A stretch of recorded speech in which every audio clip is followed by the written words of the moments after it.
બનાસકાંઠા જિલ્લામાં ભૂતિયા શિક્ષકો બાદ હવે ભૂતિયા આરોગ્ય કર્મીઓ કે જે છેલ્લા 1 વર્ષથી પોતાની ફરજ પર ન આવ્યા હોવાનો મામલો સામે આવ્યો છે।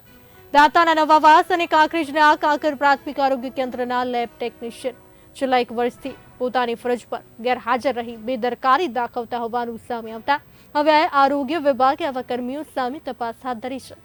મળતી માહિતી મુજબ બનાસકાંઠાના દાંતાના નવાવાસ અને કાંકરેજના કાકર પીએચસીમાં લેબ ટેકનિશિયન તરીકે ફરજ બજાવી રહેલા હાર્દિક સાવજ અને પ્રકાશ દેસાઈ નામના બંને કર્મીઓ છેલ્લા 1 વર્ષથી પોતાની ફરજ પર પહોંચ્યા નથી। તંત્ર દ્વારા અનેકવાર આ કર્મીઓને પોતાની ફરજ પર હાજર રહેવા નોટિસ ફટકાર્યા બાદ પણ કર્મીઓ ફરજ પર હાજર થયા નથી અને તેને જ કારણે હવે આરોગ્ય વિભાગે વધુ તપાસ હાથ ધરી છે। અને બંને જણ આજે કાંકરવાળા છે તેમને નોટિસ હાજર થવાની નોટિસ આપેલી છે, પરંતુ હાજર થયા નથી અને એવા સમાચાર છે કે તે આઉટ ઓફ કન્ટ્રી છે।